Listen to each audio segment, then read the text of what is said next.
할렐루야. 오늘 3부 예배에 오신 여러분들에게 우리 주님이 주시는 은혜와 평강이 넘쳐나기를 간절히 소망합니다. 저는 대학 다니면서부터 아내를 사귀었는데, 아내가 어느 날 지방의 텔레비전 방송국에 아나운서 공채 시험을 보는데 지원했다는 거예요. 그래, 자칫 하다가는 내가 아나운서 남편 되겠구나 그렇게 생각을 했는데 떨어졌어요. 떨어지고 나서 아내가 하는 소리가 무슨 그냥 전부 다 내정을 해놓고 나가지고 형식상으로 하는 거라고 그런 얘기를 들었다고 또 그런 얘기를 하더라고요. 사실 확인이 되지 않아서 모르고, 내가 보기에는 이유가 있어요. 아내가 그 얘기를 했거든요. 그 당시에 얼굴이 작아야 유리하대요. 얼굴이 그러니까 그 영상에 얼굴이 큰 사람은 막 너무 크게 나오잖아요. 그래 예쁘지 않대요. 그래서 그 아나운서나 아니면 텔레비전 방송국의 탤런트를 뽑을 때는 일단은 이 얼굴이 큰 사람보다 작은 사람이 유리하대요. 그래 내가 생각하기에는 미리 뽑아서 내정해 놔가지고 쇼를 했기 때문에 안 된 것보다는 아내가 얼굴이 좀 크잖아요. 예쁘긴 하지만은 예쁘다고요. 예쁘긴 하지만은 얼굴이 큰 건 사실이에요. 그래서 아마 그 얘기를 해서 그것 때문에 떨어진 게 아닌가라고 하는 생각을 하게 됩니다. 물론 작아서 유익이 되고 작아서 좋은 경우도 있죠. 그러나 많은 경우에 작은 것보다는 커야 유익이 되고 좋은 경우가 더 많습니다. 저희 처가 얘기를 또 해서 죄송한데, 그 큰 처남이 공무원이었어요. 공무원 퇴직을 하고 난 다음에 역시 고향이 같은 나로도이기 때문에 그 나로도에서 보트를 사가지고 일본까지 보트를 사러 가더라고요. 중고 보트를. 일본에서 보트를 사가지고 본인이 그 취미로 낚시도 하고, 저도 로망이에요. 저도 은퇴하면 좀 그렇게 하고 싶은데 우리 처남이 먼저 그걸 해요. 그래서 본인이 낚시를 하고, 그리고 또 낚시꾼들을 태워가지고 영업도 하고 그렇게 해요. 그런데 어느 날 또 그 보트를 바꾼다는 거예요. 배가 적다는 거예요. 배가 적대요. 파선 위험성도 줄이고, 그리고 또 낚시꾼들을 많이 태워야 더 수입이 창출되고 그렇기 때문에 보트를 더 큰 것을 사야 된다고 그러더니 바꿔가지고 더 큰 걸 사더라고요. 그러더니 이번에 만났더니 또 바꾼대요.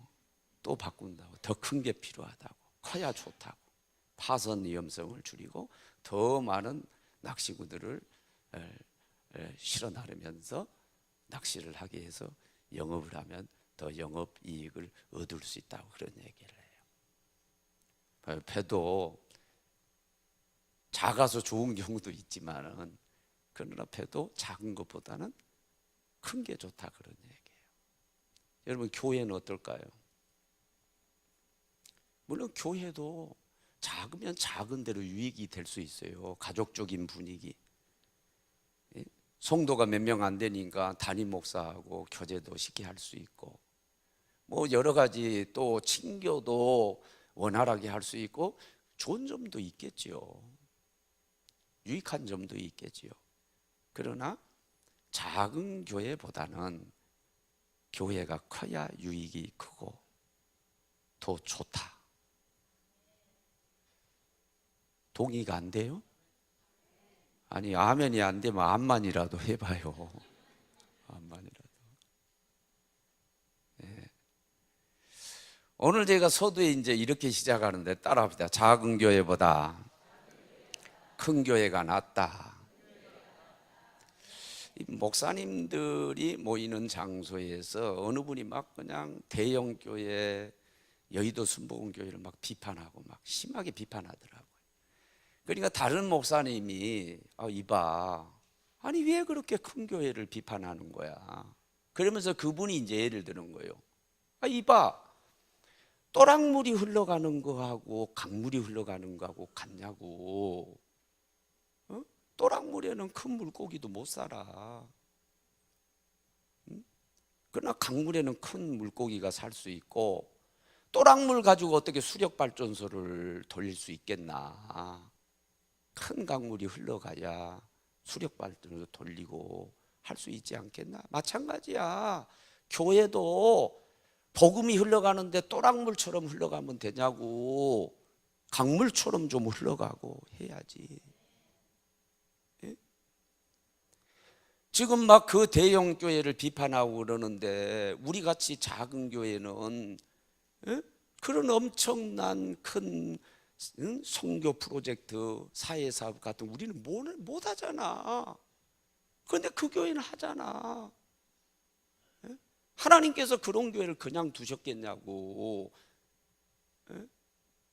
참새 한 마리가 떨어져서 몇 아사리온에 팔리는 것까지도 하나님께서 주관하시는 분인데, 교회가 크고 안 크고를 하나님 그거 개입하지 않겠느냐. 하나님이 하셨는데 왜 그러시냐고. 그래서 그때 또랑물 얘기하고 이 강물 얘기를 비유를 할 때 그게 나한테 가슴에 와닿았어요. 물론 작은 교회는 작은 교회대로 장점이 있어요. 그러나 작은 교회보다 큰 교회가 장점이 더 큽니다. 네? 그런 측면에서 여러분, 교회는 작은 교회보다 커야 되겠다는 거예요. 네? 커야 되겠다. 그런데 큰 교회에 대한 오해를 하면 안 돼요.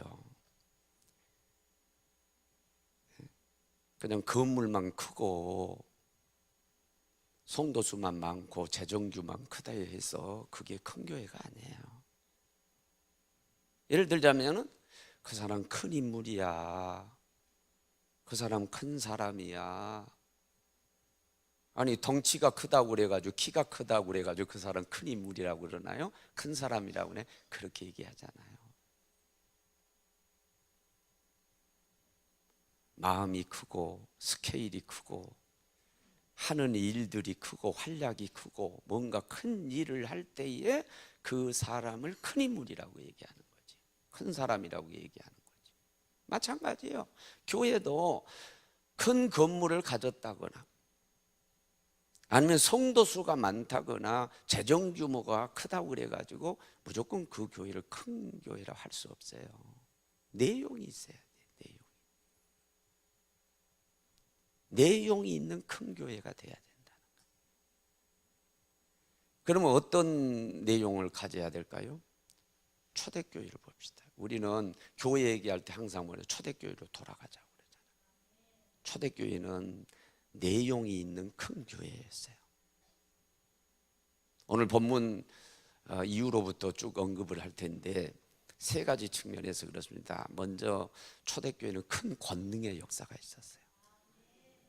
오늘 여기 33절 상반절에 보니까 뭐라고 그랬어요? 큰 사도들이 큰 권능으로 주 예수의 부활을 증거하니 그랬어요. 큰 권능.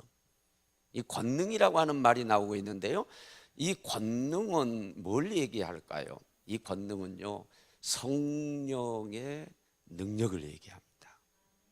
사도행전 1장 8절 우리가 딸딸 외웁니다. 오직 성령이 너희에게 임하시면 너희가 뭘 얻고? 권능을 얻고 예루살렘과 온 유다와 사마리아와 땅끝까지 이르러 내 증인이 되리라. 주 예수의 부활을 증거하는 증인들, 이 사람들이 막 권능으로 그 복음을 전하는 거예요. 파워풀하게 권능, 막 능력으로 복음을 전하는 거예요. 예수 부활을 막 증거하는 거예요. 말씀을 전하는 거예요. 그런데 그 힘의 원천, 권능의 원천이 뭐냐? 성령 충만이다. 그걸 우리가 어디에서 금방 유치할 수 있냐면은 바로 여기 32절로부터 시작된 본문 바로 위에 31절인 4장 31절 빌기를 다하매 모인 곳이 진동하더니 모인 무리들이 다 성령의 충만함을 받고 담대히 하나님 말씀을 전했더라. 이게 성령의 재충만이거든요. 사도행전 2장의 성령 충만은 첫 번째 성령 충만이고 여기는 성령의 재충만인데, 여러분 우리가 옛날에 과거에 성령 충만 한번 받았다고 그걸 끝나는 게 아니에요. 연료가 떨어지면 주유소에 가가지고 또 채워야 되는 것처럼 성령 재충만을 계속 받아야 될 줄로 믿습니다.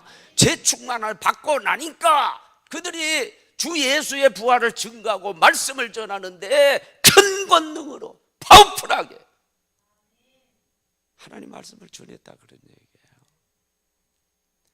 큰 교회는 어떤 교회냐? 큰 권능의 역사가 있어요. 말씀도 힘있게 전하는 거예요. 그 말씀 듣고 사람들이 구원받는 거죠. 그러면서 믿는 수가 늘어나는 거죠. 이게 큰 권능. 우리 교회도 성령 충만해서 큰 권능의 역사가 있기를 원합니다. 두 번째 보니까 무리들이 다 큰 은혜를 받아 큰 은혜의 역사가 있었어요. 그래서 33절 하반절에 무리가 큰 은혜를 받고, 큰 은혜라고 하는 말이 나와요. 이 연장선에서 봐야 돼요. 성령 충만 받았더니 말씀을 사도들이 어떻게 해요? 큰 권능으로 파워풀하게 전하고 그 말씀에 큰 은혜를 받은 거죠. 그리고 큰 은혜를 받게 되니까 연쇄 반응으로 어떤 역사가 말했어요? 큰 헌신의 역사가 나타났어요. 그래서 오늘 33절 이하 34절부터 37절은 뭐냐? 큰 헌신에 대한 얘기입니다. 성도들이, 초대교회 성도들이, 부자들은 집 있는 사람 집을 팔아내고 밭 있는 사람 밭을 팔아내가지고 사도들 앞에 다 갖다 놓으니까 그 사도들이 가난한 사람들에게 또 그걸 나눠주는 거예요. 그러니까 가난한 사람이 없었다는 거예요. 야, 얼마나 멋져요. 여러분, 공산주의 이론이 여기서 나왔습니다. 카를 막스 공산주의 이론이 성경을 들여다보다가 유무상통하는 이걸 본 거예요. 공산주의 이론이 여기 나왔어요. 그런데 그게 이상론으로 끝나는 거지. 이게 실제로 일어나야 되는데 초대교회는 실제로 그런 일이 나타났어요. 그리고 한 인물이 언급됩니다. 누구예요? 바나바죠. 바나바가 한 인물이 거론이 되겠어요. 바나바가 자기 밭을 팔아가지고 그 판 돈을 사도들 앞에 내놨다는 거죠. 그 얘기가 이제 또 기록이 돼 있어요. 여러분, 집을 팔아내고 밭을 팔아냈다. 엄청난 헌신이죠. 교회는요, 절대 그냥 성장하는 법이 없어요. 성도들의 헌신의 땀을 먹고 성도들의 순교의 피를 먹고 자라는 것입니다. 기독교 역사를 보세요. 그냥 교회가 부흥됐던가요? 한국 교회 역사를 보세요. 지금 한국 교회가 이렇게 부흥됐지만 참 안타깝고 침체 이런 얘기가 나와서 안타깝지만 여기까지 온 거 그냥 오지 않았어요. 엄청난 헌신들이 있었어요. 옛날에 막 은혜 받으면 어떻게 했어요? 여기 은혜 받으니까 그렇게 했잖아요. 옛날 큰 은혜 받으니까 진짜로 집 팔아내고 밥 팔아내고 다 그랬어요.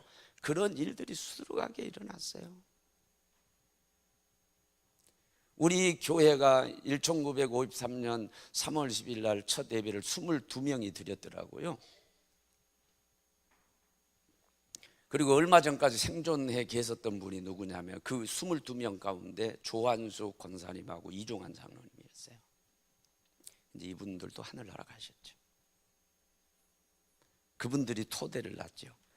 그리고 여기까지 성장하기까지 그냥 왔을까요? 아니에요. 수많은 은혜 받은 사람들의 헌신이 있었어요.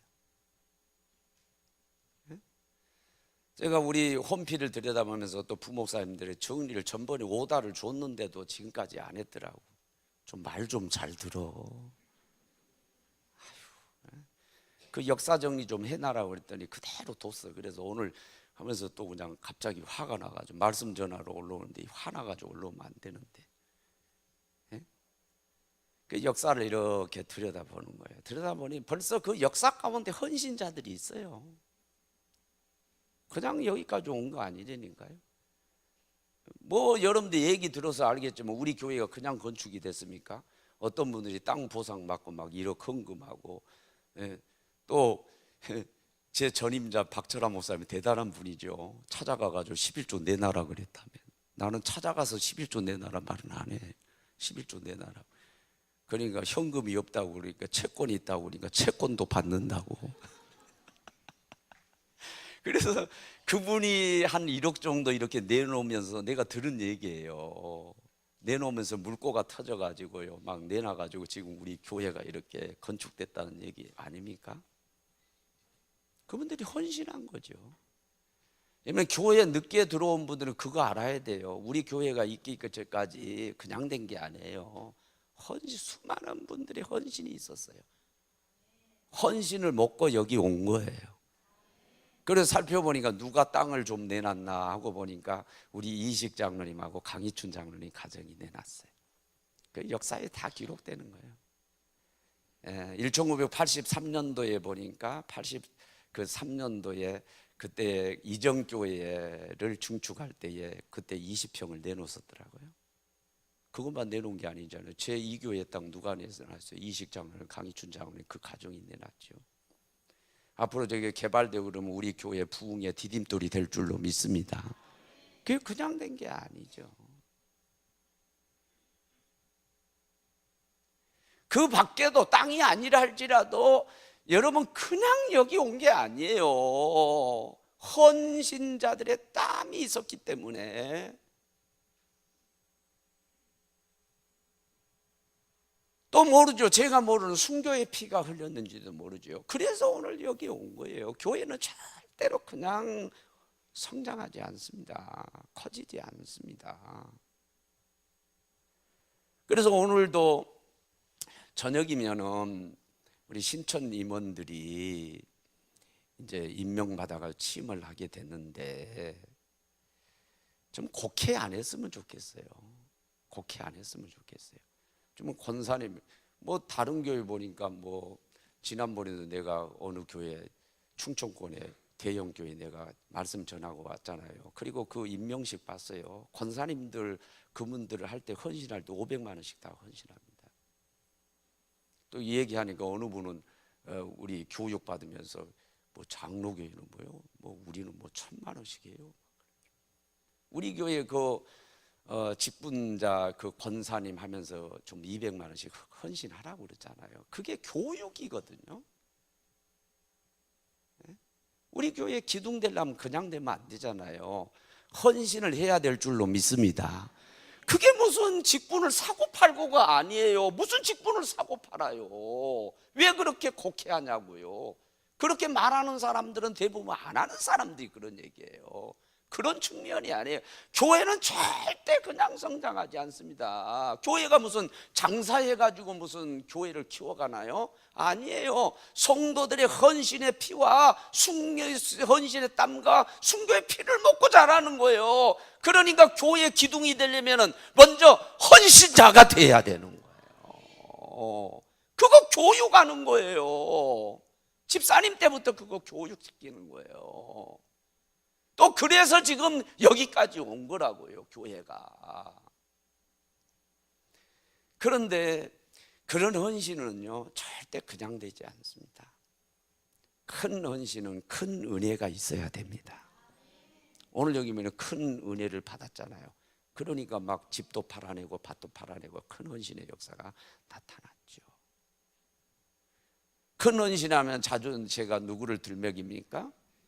요한복음 12장 1절로 8절에 그 마리아 헌신을 얘기하지요. 옥합을 깨뜨려서 부었죠. 계산 빠른 가룟 유다가 빨리 계산했어요. 300데나리온이라고 그랬어요. 노동자 1년 품삯이에요.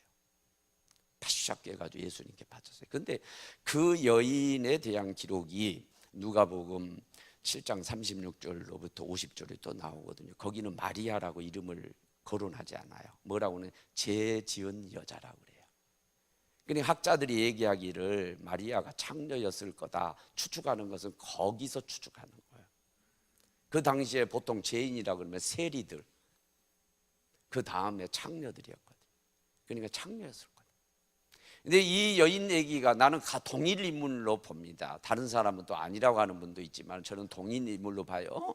누가복음 8장 1절로부터 3절에 보면 예수님이 복음을 전하고 제자의 복음을 전할 때 뒤따라 자기의 소유로 섬기는 여자들 이름이 나와요. 그 가운데 마리아가 나와요. 그 마리아 가운데 어떤 마리아? 7 귀신이 들렸다가 고침받은 여자 얘기가 나와요. 나는 그 같은 인물로 보는 거예요. 이것을 짜집기 하면은 정말로 너무너무 가난하고 힘드니까 오죽하면 몸을 팔았겠어요. 근데 어느 분 세미나 갔더니 그 얘기 그러더라고요. 자기 하나님이 허락하신 남편이나 아내가 아닌 성접촉을 하면은 그 사람이 붙어있던 귀신이 들어간다. 이건 성경이 없는 얘기니까 그냥 여러분 그냥 참조만 하세요. 그러니까 각색을 하자면 그런 얘기죠. 몸을 팔다 보니까 이 남자 저 남자 상대해 보니까 귀신 들어간 거예요. 7 귀신이 들어간 거예요. 아니 먹고 살기 어려워가지고 몸을 팔았는데 그나마도 손가락질 받아가면서 먹고 살았는데 이제 그것도 안 돼. 왜? 속된 말로 미쳐버렸잖아요. 미친 여자를 누가 술집에서 쓰고 사창가에서 누가 쓰겠어요. 이제 그나마도 먹고 살 수 없게 된 거예요. 그러니까 얼마나 비참해요. 정말로 그런 비참한 가운데 예수님이 찾아오셔서 7 귀신 쫓아내 주셨어요. 구원시켜 주셨어요. 복음을 받아들이니까 뭐예요? 창녀촌에서 나왔다 이거예요. 제가 지금 각색한 건데 얼마든지 그렇게 추측이 가능한 거예요. 그러니까 이 마리아가 은혜를 얼마나 크게 받은 거예요. 너무너무 은혜를 받은 거예요. 예수님을 통해서. 여러분 큰 은혜를 받으면 큰 헌신이 나온다니까요. 네? 가룟 유다, 큰 은혜를 받지 못한 가룟 유다 입장에서는 그게 야 허비로 보이는 거죠. 그것만 팔아가지고 가난한 사람을 도울 거지 왜 예수님께 쓸데없이 붓냐 이거예요. 왜 허비하냐 그래요. 그러나 마리아는 아니에요. 왜? 받은 바 은혜가 너무너무 크니까요. 이까지 거 1년 노동자 품삯 몇 천만 원이 아무것도 아닌 거예요. 계산을, 여러분 신앙생활은 계산이 아니에요. 신앙생활 계산을 하면은 가룟 유다처럼 잘못됩니다. 신앙은 감격으로 해야 될 줄로 믿어요. 감격이에요. 그냥 은혜가 되는 거예요. 그러니까 그냥 은혜 된 대로 갖다 부은 거죠. 그래서 큰 헌신하게 되죠. 예수님 말씀하셨잖아요. 이 여자의 행한 행위는요 복음이 전파된 것보다 내가 다 기념하리라고 했잖아요. 엄청난 헌신이죠. 그 헌신이 어디 나왔나요? 큰 은혜 받아서 나와요. 여러분 그래서 크게 헌신하는 사람은 우리가 그렇게 얘기하면 큰 은혜가 있는 사람이다. 큰 은혜를 받았구나. 그렇게 이해하면 맞아요.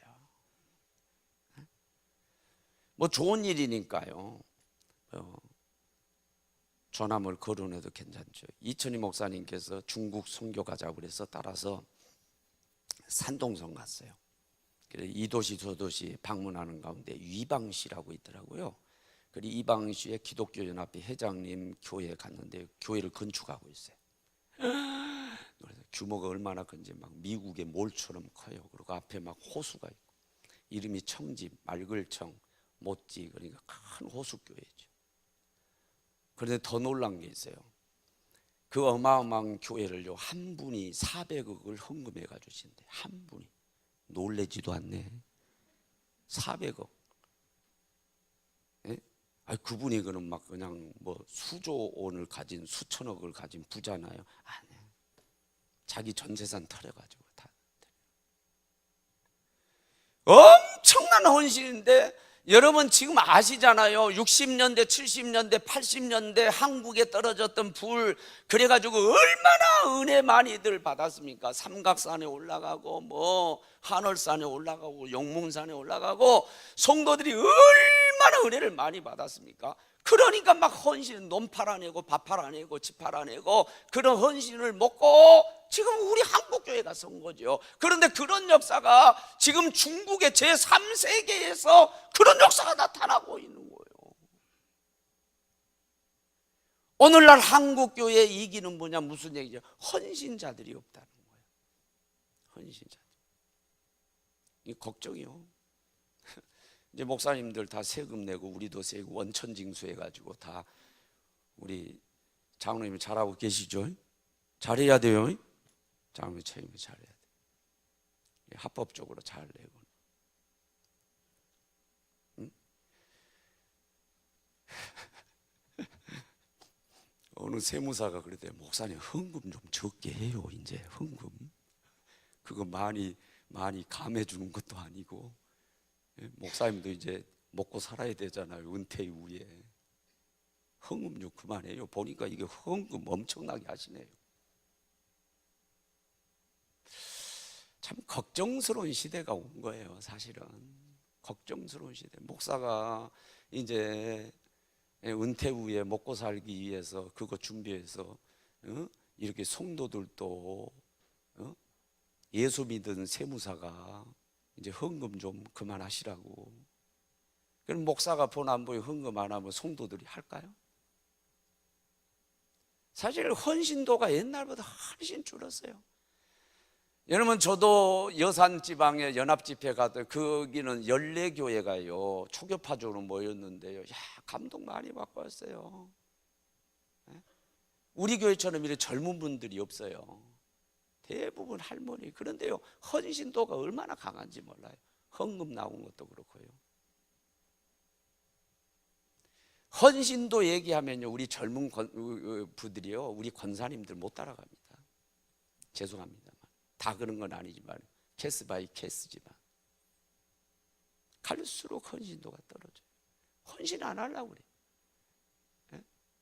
옛날에는 우리가 내가 나라를 위해서 뭘 할까 그러면서 내 가정도 버리고 내 삶도 던져가면서 나라를 지키기 위해서 애국자들이, 독립투사들이 나왔지만은 이제는 그렇게 안 해요. 나라가 나한테 뭘 해주냐 이거예요. 내 나라, 그런 얘기예요.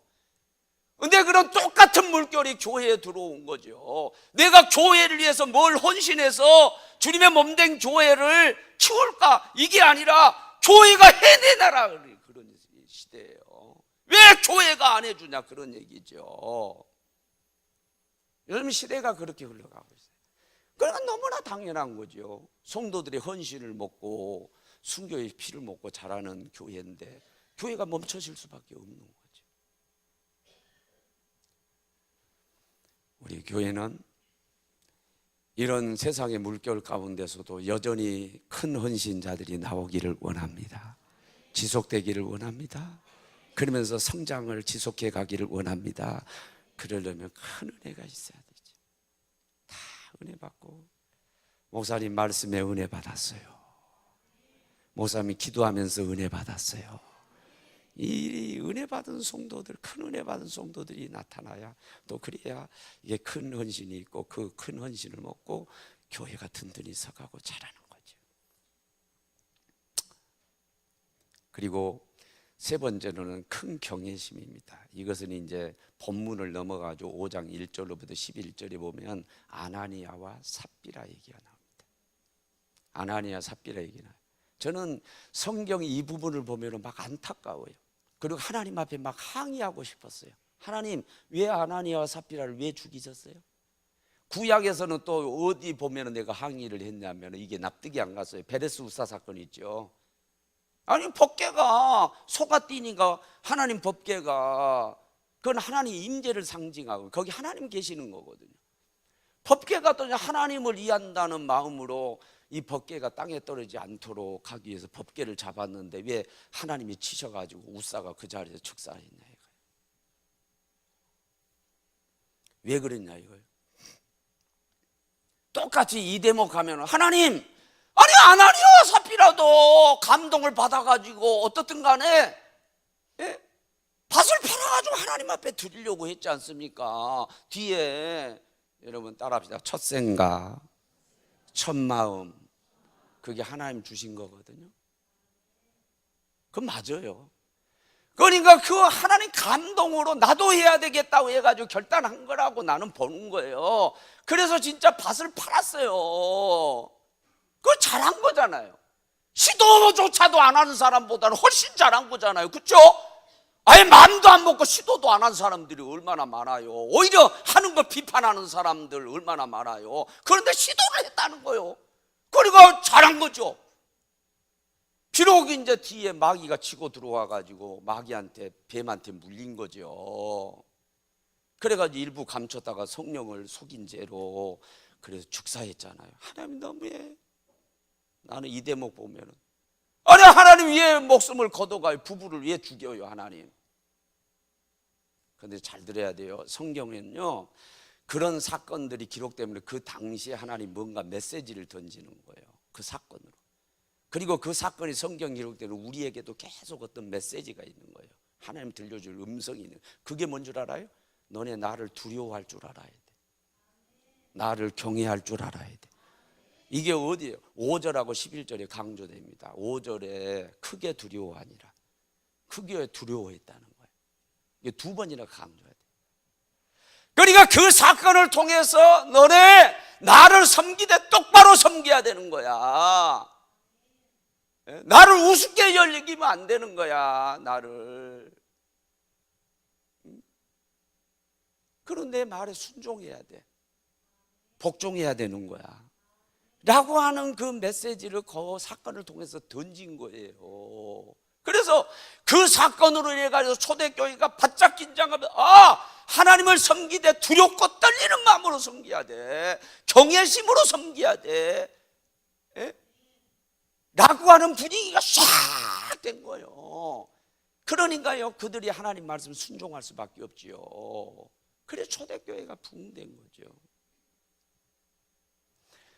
여러분 지혜서 가운데 특별히 잠언서예요 계속 강조하는 게 뭔 줄 알아요? 하나님을 경외하라는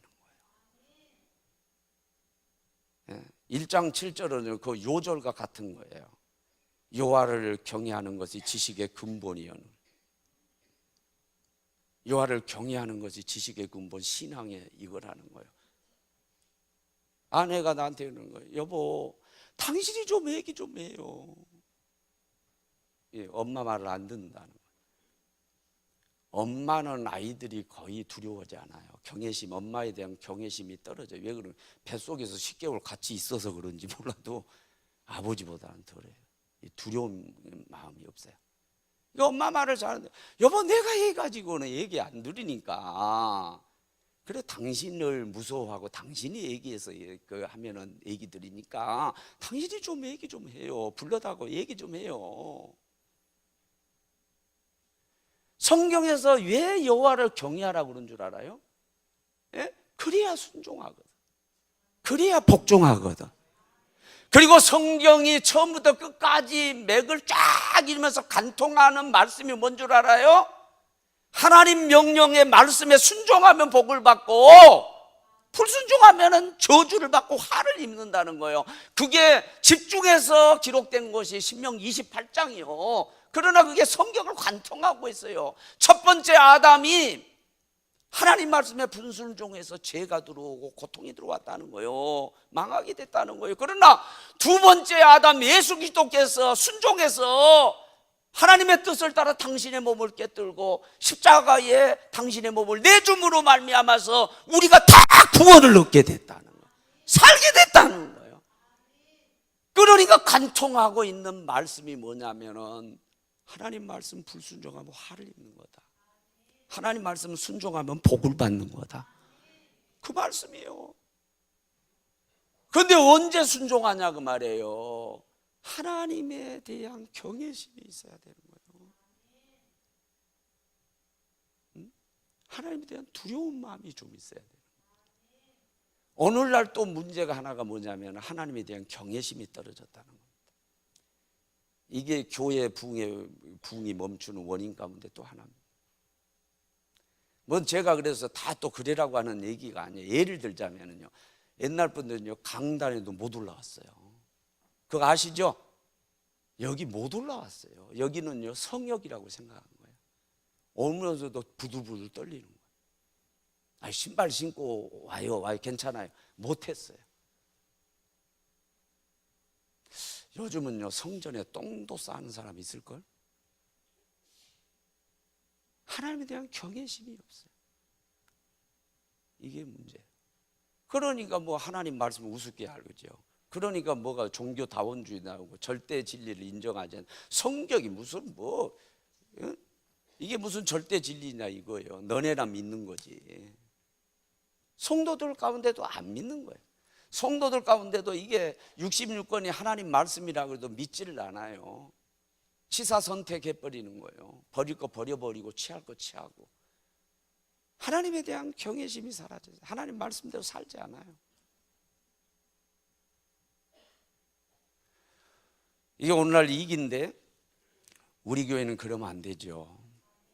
우리 교회는 하나님 큰 경외심이 회복되어지고 하나님이 두렵고 떨리고. 아멘. 그렇게 해도 불순종하고 말씀대로 살아도 괜찮더라 뭐 그까짓 거 그게 아니라 좀 제발 하나님이 두려워서 이렇게 크게요 잘못된 게 아니에요. 저러면 매 맞지. 내가 벌받아. 그게 잘못된 게 아니에요. 하나님에 대한 경외심이거든요. 그게 회복돼야 돼요. 그게 있어야 돼요. 초대교회는 그게 있었어요. 큰 두려움이 그냥 덮어버린 거예요. 그러니까 감히 하나님 앞에 저항할 사람이 없고 하나님 말씀에 불순종할 사람이 없어요. 다 순종한데 뭐 복종까지 해가면서 하나님 말씀을 따랐죠. 붕이 있을 수밖에 없죠. 그러니까 결과가 어떻게 납니까? 사도행전 11장 21절에 보니까 수많은 사람이 믿고 구원을 얻더라. 하나님의 손이 함께하고 주의 손이 함께함으로 말미암아 수많은 사람이 믿고 구원을 얻었다는.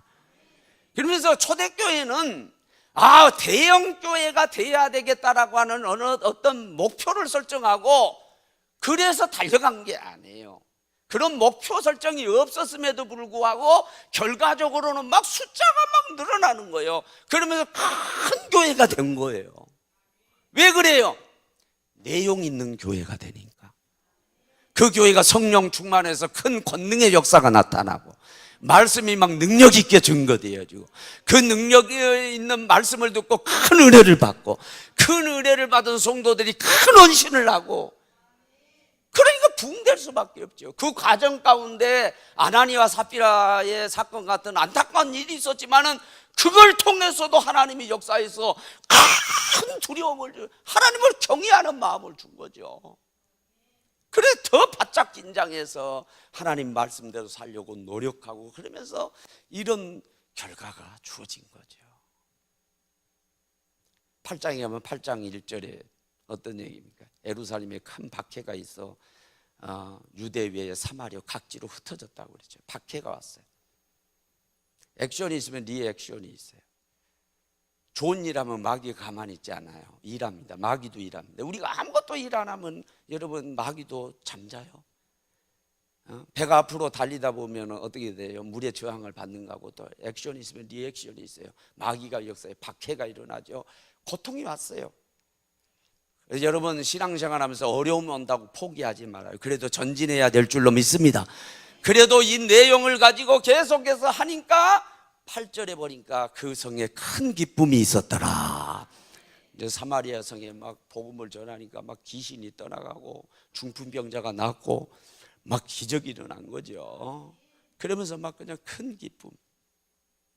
두 가지 기쁨을 얘기했어요.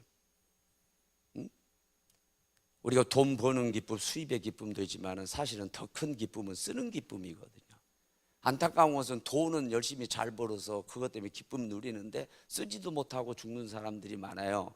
그런 사람 안타까운 사람이죠. 쓰는 기쁨이 있거든요. 잘 쓰시기를 바랍니다.